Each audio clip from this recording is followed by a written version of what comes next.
I'll bring that. Come on. Yeah, second row is.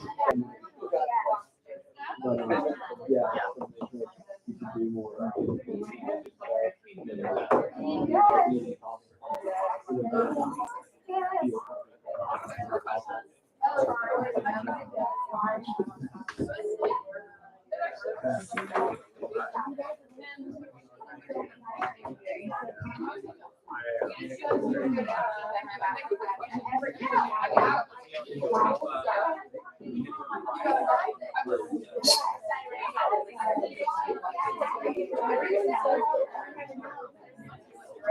I never know you do.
Oh, good morning. Well, actually, Great job, Emma. All right. yeah, Mom is new. What do we got? What? I do, I think. Let me just find it. Yeah. I had it in my.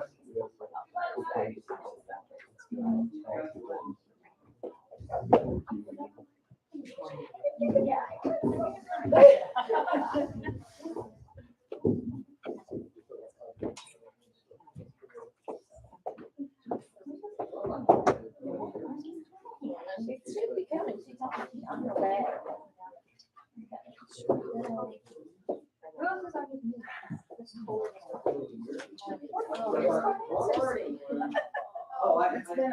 It's been a year. Forever and ever. Yeah. Okay, well, I was having a conversation. It is. Okay, No. Oh, yeah. I'll put it double sided for your though, because like we don't need, we want to be nice. Delayed, yeah. And then she's like, it's Yeah. so right. If we don't email us. Oh, wow. Why? I'll be mad and I'll be next. Yeah. I'm surprised. I almost laughed in my senses. Don't worry about it. Wednesday. Yeah. Oh, wait. Oh, wait. That's a team. That's a team wide issue. That's a Wednesday. That's a Wednesday morning issue. I want to go here tonight.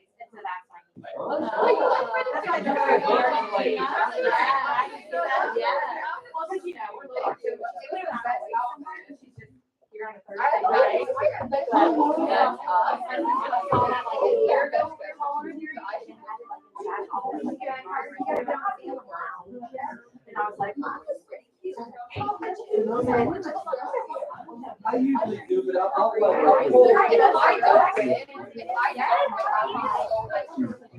right now, actually, maybe I'll do it one silver gold.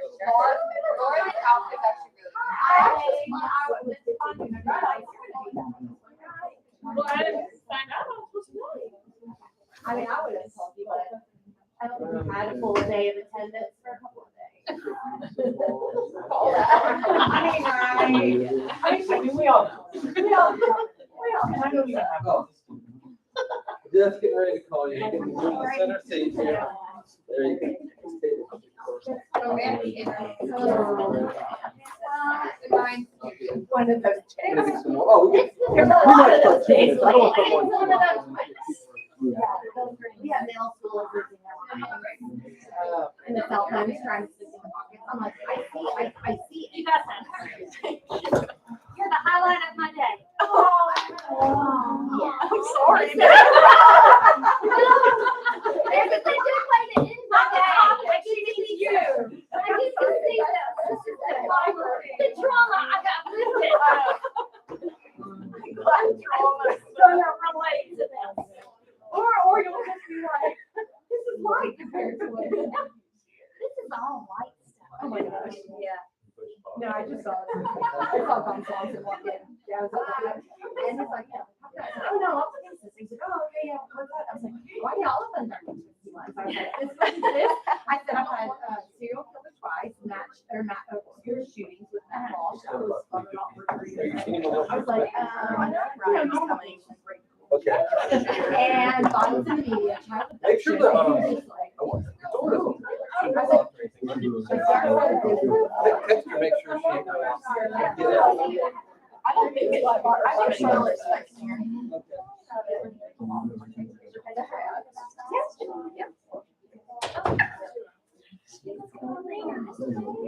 I can't wash my shoes on the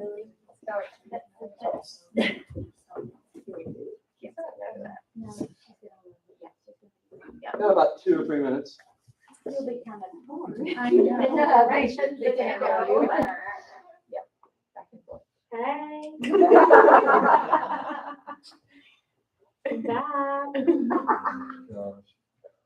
Were you here a full day today? Don't listen.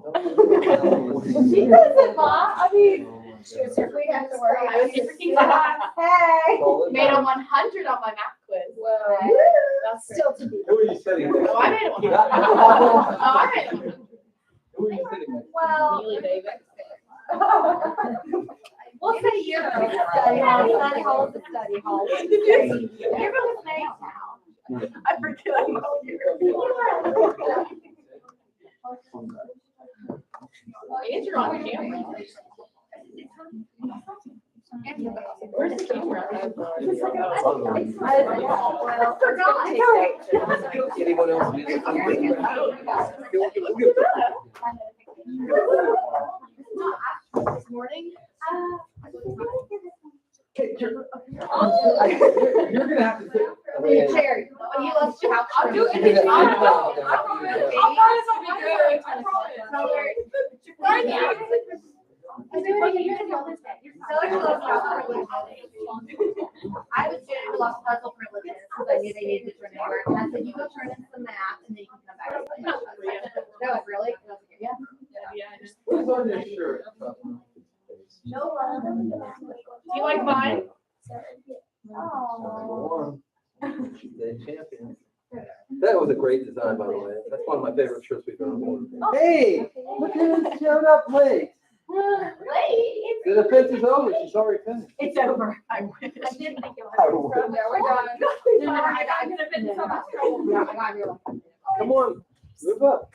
If you were here early, you could have gotten a couch seat. Oh, we're getting a couch seat. Squeeze in. I did want to sit by you. There's not enough I'm not room. wearing my glasses, so I can't. Let- Or my contacts. More than enough. Oh. I could have come in and jump on this couch. Yeah, but I still want to get room. Oh. It's like the friendship cap. Oh my gosh, please. This is I think, now that the princesses are here, I think we can probably get started. There's always someone on your couch whenever I've been here, so I've never gotten to sit on it. Well, again, welcome to day 4. This is our 8th of 22 senior honors thesis defenses. I will say this about Maddie. Not only is she was an awesome captain of our tennis team this year, co-captain, leading us to a state championship. Second year on team topics, which is great. But I will say this, and again, I always speak the truth. Of all the students I had over this 2-year period, I would say her writing's improved the most of any of the 20 plus students I had. Beginning junior year into the senior, most growth was Maddie Gentry. So great job. Again, a very serious topic, of course. She handled it well, was able to conduct some interviews. Again, probably my most significant criticism of the class of 2023 in Thesis was not doing enough interviews. Maddie did not let me down on that. She was able to go out in the community and conduct interviews, which I think really made the project special. Again, hope you're going to enjoy this. My pleasure to introduce Maddie Gentry. Thank you, Mr. Talbot. Good afternoon. My name is Maddie Gentry, and today I'll be presenting my honors senior thesis, The Bruises Nobody Sees, PTSD in relation to childhood trauma and domestic abuse. The purpose of this thesis is to analyze childhood trauma and domestic abuse how it affects PTSD and how PTSD will affect them later in life. These three books heavily influenced most of my writing. Post-Traumatic Stress Disorder in Children, edited by Spencer F. and Robert Pinus. This was very important to my second chapter, which was about childhood trauma, and it had a lot of good stories and personal accounts that I implemented into my writing. Post-Traumatic Stress Disorder, Malady or Myth by Chris Bruin. I used this to help me in my general knowledge of the topic, and it also provided a lot of good information throughout the rest of the book. The Body Keeps the Score by Bessel van der Kolk. I used this to understand how trauma affects the brain, and it also gave a lot of firsthand accounts, and he actually conducted a lot of experiments to figure out what treatment works best, and I used a lot of his writing in my thesis. These two organizations also helped me a lot. National Center for PTSD helped with my general knowledge and opened my eyes to a lot more topics that I could add into my writing that I hadn't originally thought about. And Congressional Research Service helped when I was talking about laws that have been passed and how they help this topic. As Topic said, I was able to interview these two people and organization. Theo Sellis, he is a doctor that studies childhood trauma out of Canada. And I found that a lot of the information he was telling me, I didn't really find anywhere else in my research. So he was very helpful in that aspect. And I was able to interview two sexual assault advocates at Women and Children First. And they just helped me understand what it's like in Arkansas and how they're able to help. PTSD can be defined as a person who is exposed to a horrendous event that involves actual or threatening death, serious injury, or a threat to the physical integrity of self or others, causing intense fear, helplessness, or horror, which results in a variety of manifestations. In order to fully understand why PTSD affects so many, it's crucial to understand the history behind it. During World War I, PTSD was thought to be the physical effect on soldiers after being in close proximity to an explosion, but was later found to be more of a mental injury rather than a physical one. This was one of the first times a mental health issue was recognized, but it was not the first time that it had happened. When a soldier is deployed, they're surrounded by many others who are in their same situation and understand what they're going through, making the feeling of isolation less severe. However, once they return home, though they may have people around them, those people often don't fully understand what they went through or the mental and emotional toll they endured.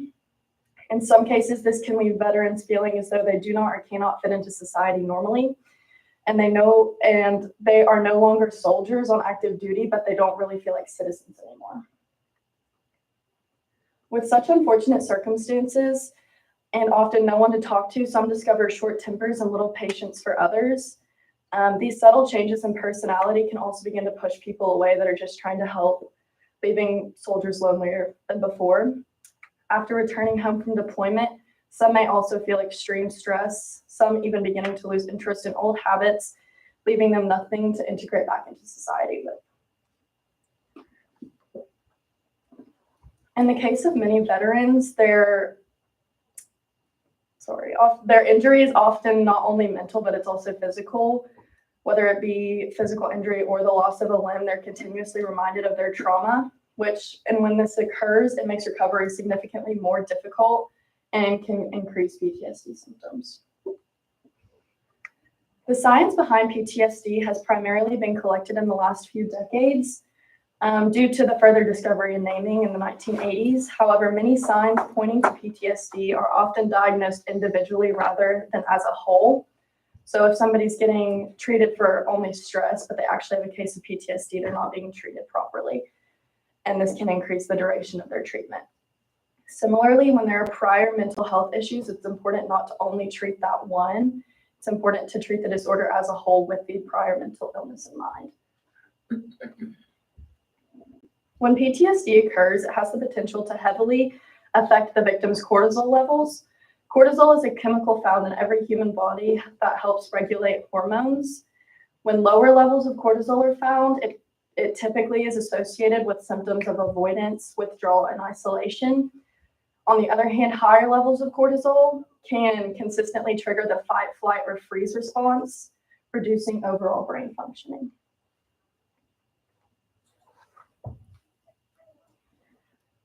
Children do not necessarily need to be directly abused in order to experience PTSD level trauma. Witnessing parents suffer abuse can implement detrimental mental issues in the child.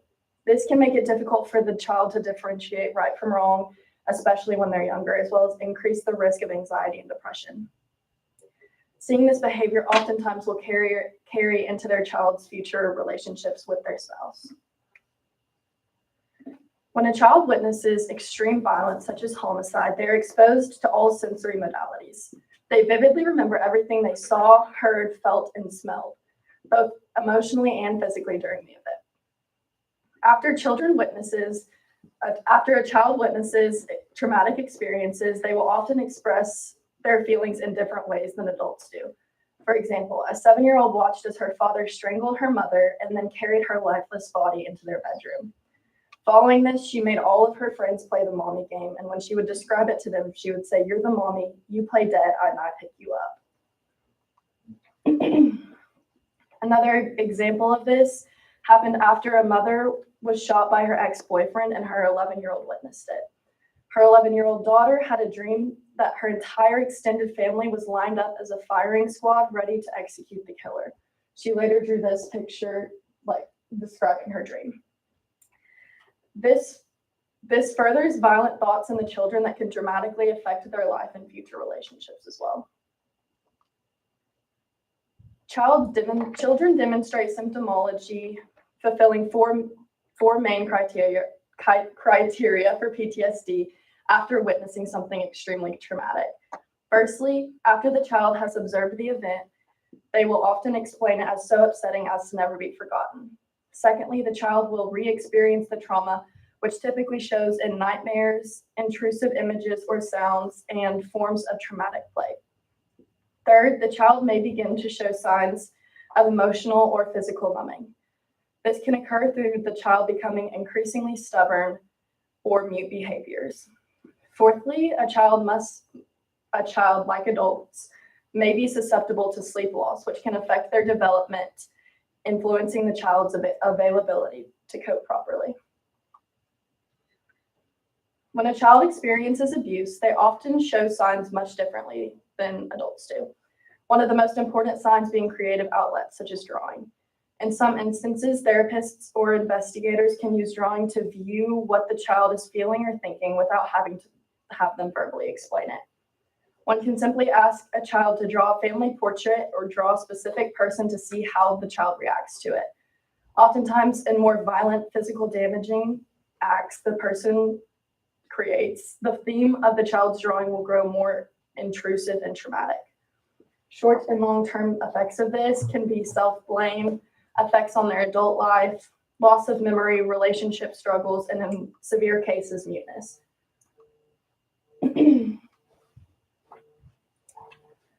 In the United States alone, 1 in 4 women will experience physical violence, rape, or stalking by an intimate partner.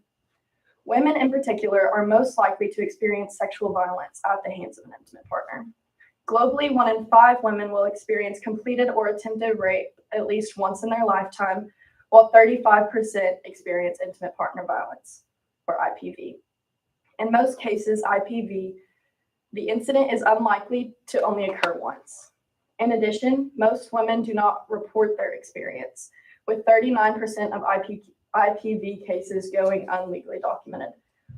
In the United States, sexual violence is a factor of nearly half the women in society, as 43.6% experience some form of sexual violence in their lifetime. 44% of women reported unwanted, non-consensual sexual contact. The most common form of violence against women includes stalking, physical violence, sexual coercion and abuse, or psychological abuse. Globally, women experience rates of sexual violence significantly higher than men do. This is most commonly seen in women in low socioeconomic sectors and minority women due to the fact that they do not have access to proper mental and physical support, as well as less ability to support themselves. However, women in such situations are not the only women who experience this abuse. All economic backgrounds contain women who have experienced some sort of sexual violence. Extreme sexual abuse can happen outside of intimate relationships as well. In an interview I conducted with a Women and Children First sexual assault advocate, one of the staff members shared one of her most memorable stories. In this particular case, she walked into a hospital room to see a woman in her 30s with Down syndrome. This woman spent most of her days in a day facility where she would maintain proper care, or so her family thought. At this day facility, a male instructor began raping and sexually assaulting the patient on such a consistent basis that she eventually told someone. Due to the severity of her condition, she did not fully understand the extent of her attack. All she was able to explain was that her tummy hurt and she was bleeding. IPV can heavily implement physical and mental effects on someone. Physically, women who experience IPV are 2 times more likely to have chronic illnesses, twice as likely to have chronic neck and back pain or stomach issues, and 5 times as likely to have coronary heart disease. Psychologically, many women can have consistent feelings of being stressed out or on edge, and potentially may feel feelings of guilt or shame. This violence can lead to mental illness such as depression, feeling worthless, extreme anxiety, or emotional numbness. In more severe cases, it can affect issues with alcohol or drugs, and in some cases, thoughts or actions of suicide. When attempting to leave an abusive relationship, many women face struggles that make staying in the situation easier, or they are stuck in the cycle of violence. This is where their partner may use tactics to make them stay, such as using coercion and threats, economic abuse, privilege, their children, emotional abuse, isolation, or denying, minimizing, and blaming in this situation. In many cases, triggers for domestic abuse victims can come on suddenly and randomly. These triggers are often simple things that remind the victim about their abuse, typically specific events affecting one of the 5 senses. Triggers can be extremely harmful to the victim's mental and physical health because the victim does not know when they will be experienced and oftentimes how to control or stop them. These feelings are typically overwhelming and stressful to the victim and can put setbacks in their treatment and growth.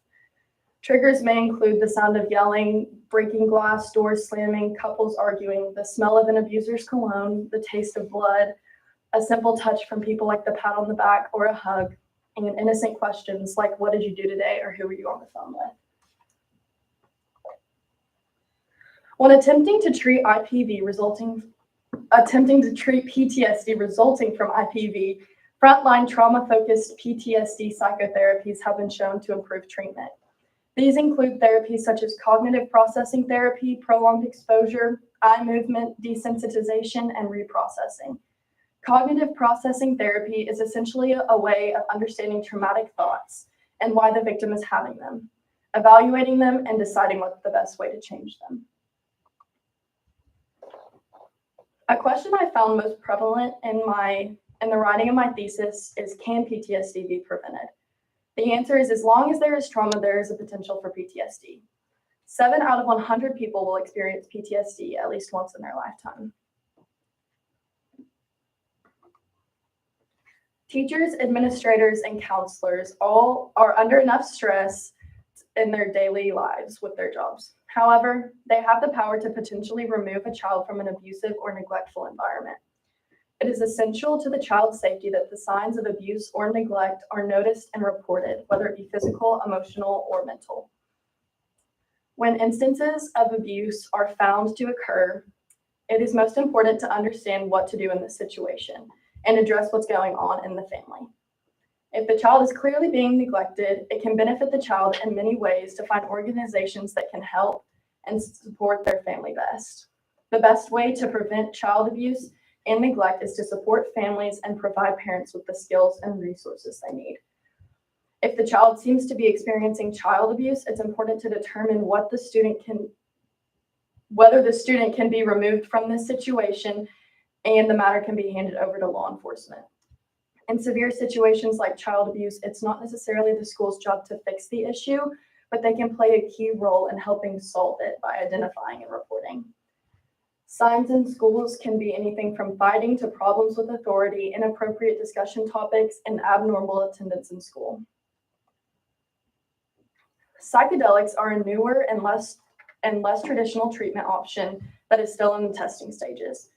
However, some that have used it have had exponentially better results in their treatment.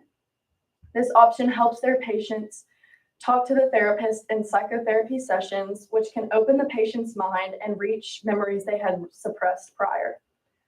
This can move the treatment process along much quicker, leading to faster and longer lasting results. Today, some of the most commonly used psychedelics in psychotherapy sessions are MDMA and ketamine. There are many factors that need to be taken into consideration when discussing PTSD and its treatment when related to child and domestic abuse. Ensuring proper care medically, whether the tactics be traditional or non-traditional, are crucial to the success of treatment. In this, victims of PTSD often need more than just physical support. They need mental and emotional support as well. Sometimes, when someone is experiencing such an agonizing disorder such as this, simply showing the availability of open arms or a pair of ears to listen is the most important treatment. Thank you.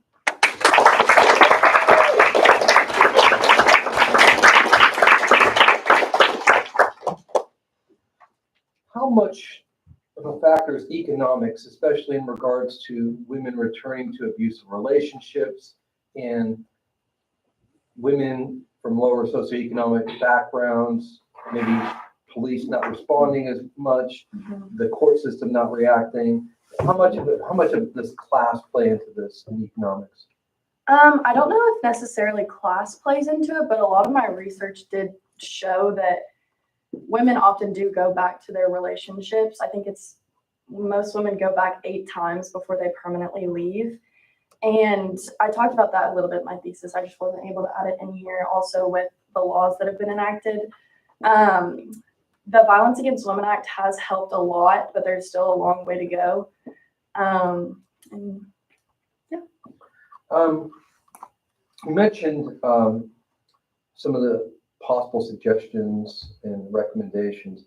Did you look at programs that the private sector, possibly faith-based groups, versus what the government's doing, and are there any models or success stories of programs that are really successful in helping? I didn't really look into that a whole lot in my research, but I believe that when they're privately owned companies or shelters, they are most likely treated a little bit better than government ones. I was thinking of like Our House and things like that. Yeah, I'm not sure. I didn't really look much into that.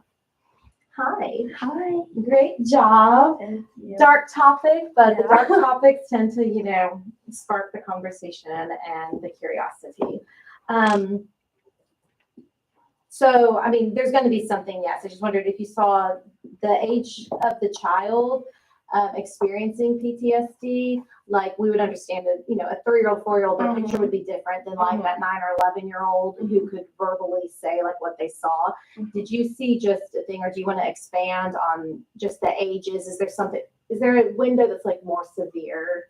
I know if the child's younger and their trauma goes unhelped, then it definitely has the potential for them to be traumatized in the future. And I think with the drawing, it helps a lot more with children that are younger, so probably like 6 or under. And I'm not exactly sure about once they get older. I think it's more trying to talk through it with them and making sure they do still get the therapy they need because they're still at an age where their mind's impressionable. But I mean, it doesn't matter because one time is enough. You Mhm. know that. I just, can you go back to the slide that was maybe fifth or sixth that, the child, oh, I wrote sideways. Just the childhood trauma, like the asleep, the waking up, and then it was the picture one. Me and my words, you know, the picture one, they're all good, that one. this one, Yeah, honestly, no, I don't need the I'm static. sorry. I want that one, and I don't want to take a picture of it during. Hold on, I did have a question about it though. No, I don't remember. Was there a time frame of like a length, or is it just all independent based? I mean, Most of it is very independent, like you said, just because every case PTSD is different, but these are just more of like the general understood things or signs that are good to watch out I would for. kind of think, I mean, Susan, you may know this. I would kind of think it'd go a little faster at the beginning, and then like 4 and towards the end, that would last longer of signs. I don't know that one lasts longer than the other, you know. I think it's all relative to the To the person, situation, yeah. and the situation. That's all I had.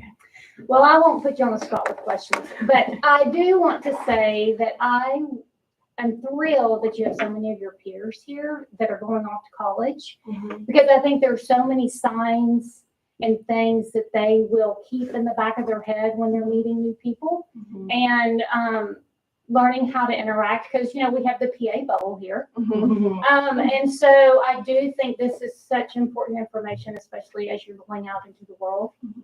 I wish there were teachers that could also see this, because I think sometimes they think, oh, this kid is, you know, being Just such a acting pain in out. class. There really is an underlining meaning, and I just think it's so important for us as adults to know, let's peel the layers back. Let's not onion, and if there's more going on here than what we see. Yeah, so great job, and I wish more people could see this. This is awesome. Wonderful job, Maddie. Very proud of you.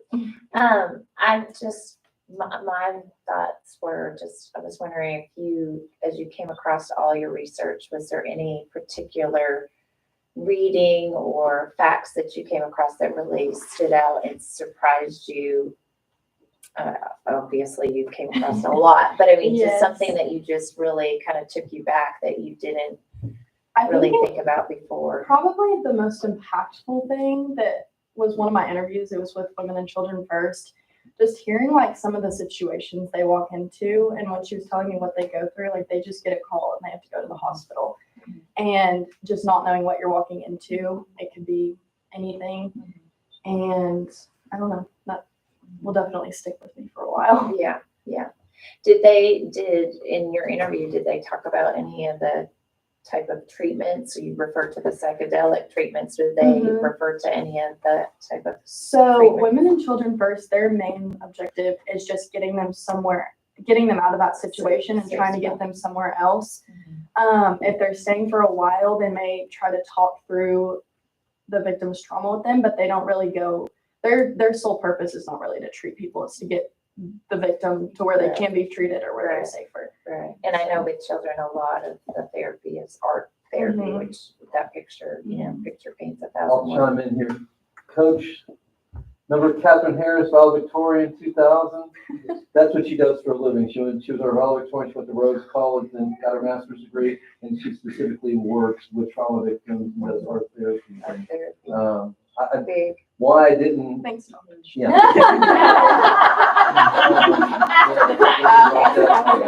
Well, you could change anything. When I was in college, one of my courses, we had to do that, was to go in and do, pick a certain age group and do, through child development, just Yeah. looking at. Evaluate pictures that children were Right, drawing. and it's really mind blowing with what that small picture can tell you.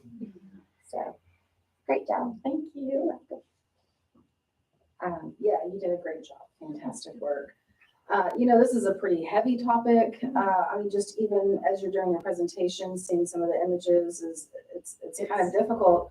And I'm wondering about the process, you know, that you had to go through throughout the year. Did you ever just have to walk away from it for a little bit? Did you have to take breaks? Yeah, I my mean, mom can attest to this is, you know, some pretty intense stuff. And, you know, how did you take care of your own mental health during this time?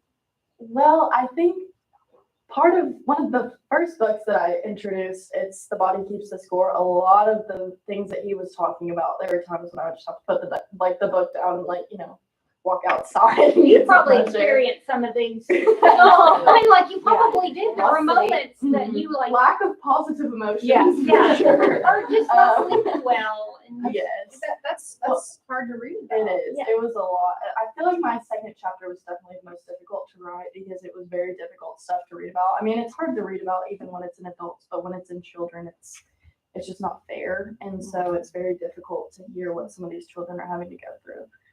So. The Body Keeps the Score. I think it's been the best-selling nonfiction book for the past 3 years. Wow. It's still, I think, #1 on the bestseller list for paperbacks. So, Controversial, but Yeah. it's Ones definitely are. That's what I was gonna ask about, if you don't mind. I read it last summer, Mhm. Oh, for like myself. happy reading. And so, I was intrigued to see that on your, and it made complete sense to me, and since he was part of the developer of the term PTSD, right? Initially working with the non-vets, I was partly reading it since I was teaching the war class this year, but I would love to know just what stood out to you the most in that book. I'm not sure if you read the whole thing or just pieces of it. Yeah. I read just different chapters that I thought would fit best into my writing. But like I said earlier, it's just the things that some people are having to go through and things that they see. And I think it was mainly just the stories that really got me, and some of his experiments that he was, or tests that he was doing to see what different children would react to. It was very scary what some of them have to experience. It's Awesome. Great presentation. Okay, I have a question. Did you see any stats on, there's the phrase hurt people. And I wonder how many of these children have parents who went through something similar and they're just passing that. They don't, I don't want to say don't know any different, but they don't have some sort of awareness or conscientious to be able to break the habit, to be able to make some different choices. You hear people either follow the patterns they were raised in or they completely break them. I just wonder if there was anything in your research that. Definitely. There was a lot of that.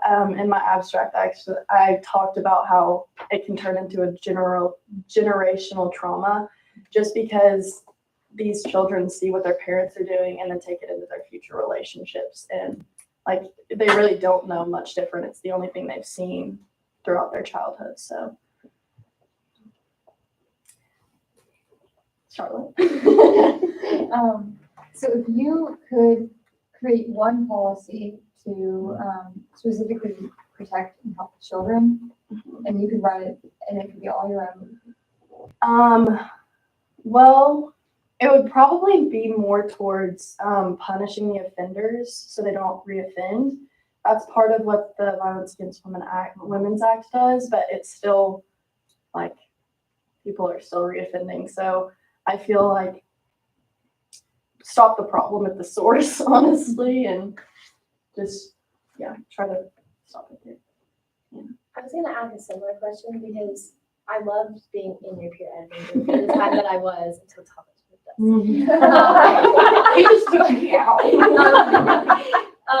But so I only read your first 2 chapters, so I didn't get to read your policy recommendation. So this is similar to Charlotte's question, but did you see, I know you talked about preventative care being one of the most important things. Is that a priority to the government? Are they doing anything about that? Or is it more, you talked about the Violence Against Women's Act, which seems more after the fact to be punishment. So is there anything preventative? There wasn't really much that I had found. I feel like there is this kind of phenomenon, girls cover up and people say no, boys don't rape. It's kind of like one of those things. I think it's definitely something that should be worked towards, but I'm not exactly sure what's the current actions are. Mr. Howard. Going forward, how are you going to use your research in your future? Like Ms. Kohler was saying, probably just to notice it in other people if it needs to be, and just see what you can learn about people. But I'm not exactly sure what path I want to take in my career, but I mean, maybe it could be useful, so we'll see. Think about always being like part of a support group for young ladies on college campuses to make sure everyone is safe, etc. I know the Hatleys did that at UVA, and I think it works really well. And doing that and forming a network like that, I think should be very important and high priority next year. Questions?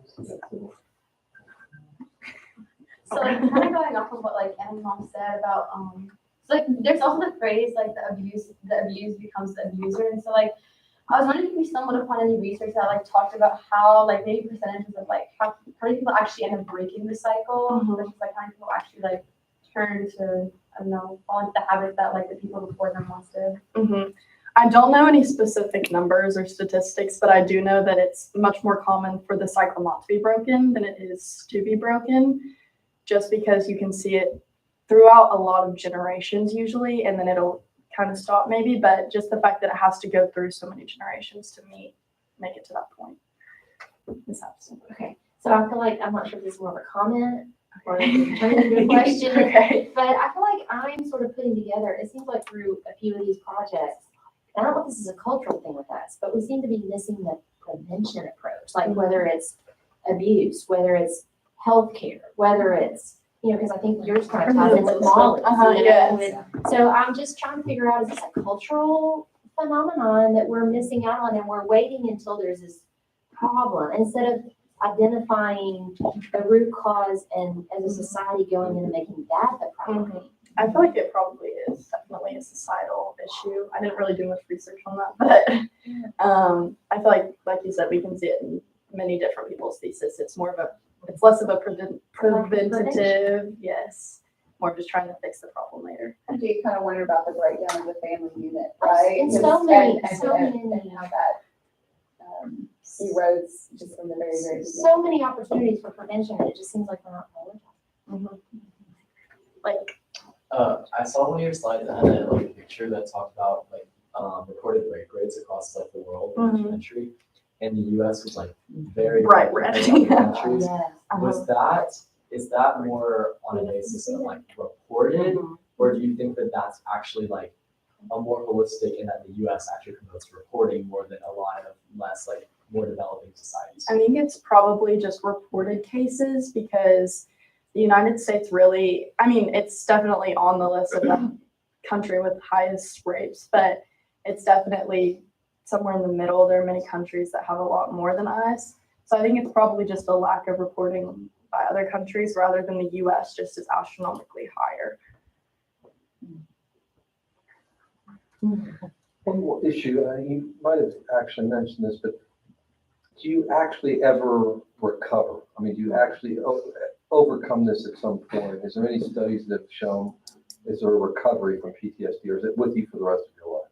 I think it's more of it's more treating the symptoms and understanding if you are starting to feel a trigger or something, understanding how to control it and how to limit it to the point where you might not have them as much. I don't know if it's more of a 100% cure, just because the brain and the memory is a very complex, confusing thing. So yeah, and people sometimes they may not realize they have PTSD, or it may not begin until 10, 20 years after after it happened.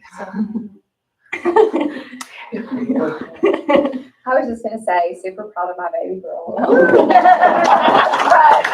I can say whatever I want, right? I'm the mom, bringing up the rear. I just think it's interesting from a time when this term wasn't even described or understood. Then it's strictly around war and veterans, to then us understanding it with children. And then, I'm an oncologist.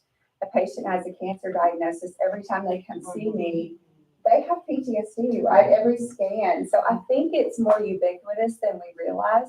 We're all susceptible. We probably all have it in some capacity, on some small level. And so it just seems like we're finally at a time in society where it's more, we're talking about it. And so maybe we really are, on the, the precipice of being able to do something about it because we're discussing it now. It's not So, as taboo. absolutely. Yeah, which So, is great. I hope more things will be. Maybe more prevention will we'll come. come, we'll come. If you do mushrooms, you better tell me. Do I do I would just like to say, this is the first year of Thesis Defenses where I've seen so much parent support, and I love it. I mean, I've never seen this many parents in Thesis Defenses, consistently. Y'all are amazing.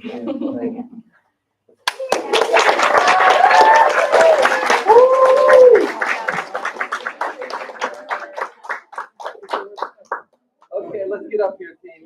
Come on. I'll always stand by your too tall. Yeah, no more real shoes. So let's go. Get it I mean, you know first what? line, first line. If she could have community route would have been just to deal with the core project. So if she wanted to go to something that's a little less study, which I really appreciate. Okay, so let's we want to slide this along. I was like, I'm too short. Okay, hold on. Got everyone? All right, y'all look right here. 1, 2, 3. Can I grab one? Yeah. Yeah. Hold on, okay. Okay, 1, 2, 3. Yes, got it. Okay. Good job, Mom. Come on up. Yeah, it was great. It was great. And you guys did so much.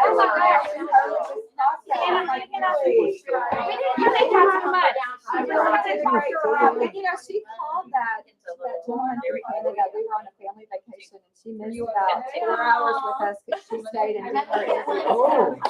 I'm so I mean, no, I want. I think I have her number. Let's do this side. Let's do plus faces.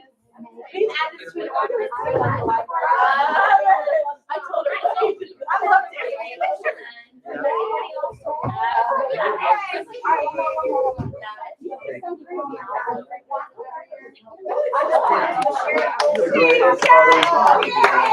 You're fine.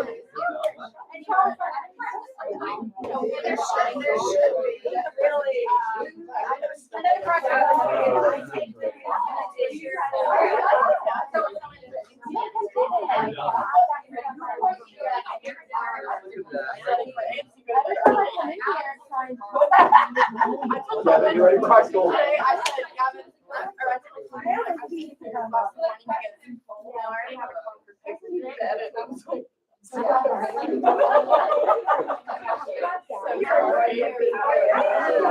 Oh, are we on stream?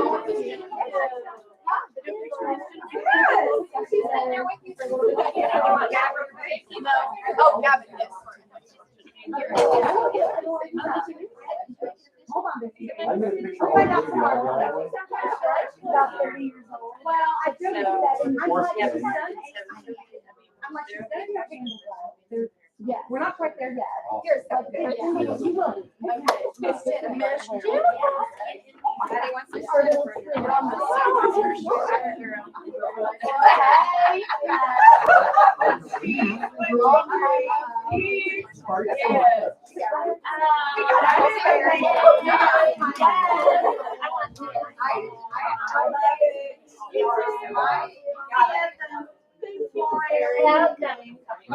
You are all.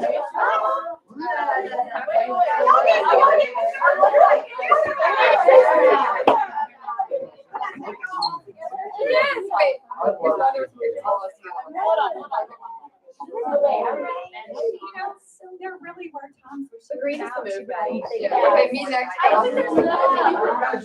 after, my mom goes, Oh, y'all need to- yeah. When I read that, Yeah. it's like, I was like, Oh. Oh. 1, 2, 3, girls, y'all are so cute. Yay, thank you. Okay, let me take a picture of you. Like, she was like, so sorry. God, I am abused. And then that was heavy and just the fact that. Sorry, good job. Thank you, Valerie. Thanks, ladies. You Don't didn't love Don't it. worry, I was about to say, You get one new jacket, right? yeah, I'm back in town. It's either like a blazer and dress or I can't sometimes hot is the way to go. I was getting hot earlier this year, like on Tuesday. I almost wore a jacket and I'm like, no, we're not gonna do that. I'm ready to go. When you get up there and you're just like, all your eyes wet, it's not, or you get like, you know, early tea or whatever. Is that a good thing? So primitive. Yeah, and they have no idea. Gotta have a good time. They don't have the, yeah, I always like that. I always spark really fun, at least I do too. Her car is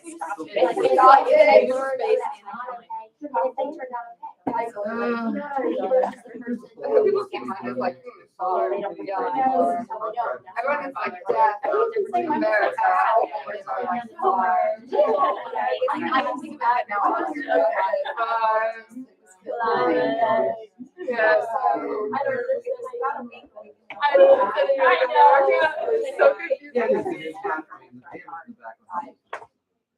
She was in residency with my sister. They were great friends. Abusive relationship, she hid it well. Her others are, we turned to get around. I know. She was very fearful. 911, she's on the phone with 911, leaves the house because she's fearful. Oh, all right. I'm gonna unplug this and